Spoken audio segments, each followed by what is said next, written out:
संध्याकाळची वेळ झाली होती आणि आम्हाला या गॅलरीचा थोडासा लूक चेंज करायचा आहे. कारण या गॅलरीमध्ये आता अजिबात पाऊस येत नाही. त्यामुळे गॅलरीमध्ये जे काही सामान आहे ते सगळं आम्ही घरात घेत होतो. श्लोक तर 2 मिनिटं गोंधळूनच गेला. नेमकं ह्या दोघांचं चाललं काय? त्याची आम्हाला कोणत्याच कामामध्ये मदत नसते बरं का. पण मध्ये-मध्ये लुडबुड करण्याचं काम मात्र नक्की करत असतो. त्यानंतर ही गॅलरी मी व्यवस्थित झाडून घेतली आणि कोरड्या कपड्याने पुसून घेतली. कारण पावसाळा आहे, लवकर सुकत नाही. मला कोणी मदत करो किंवा नाही करो, पण माझा आरुष मला नेहमी मदत करत असतो.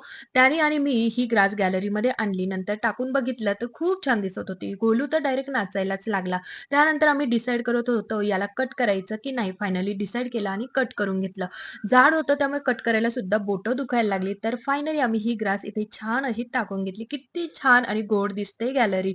झोपाळा होता तर तो पण लावून घेतला. जेवण बनवलं. त्यानंतर ही जी काही कांदे बटाट्याची ट्रॉली आहे ती पण व्यवस्थित आवरून घेतली. कांदे आणि बटाटे हे मी गावावरूनच आणत असते कारण आमच्या शेतामध्येच पिकले जातं. पुन्हा भेटूया नेक्स्ट व्लॉगमध्ये. बाय. Take care.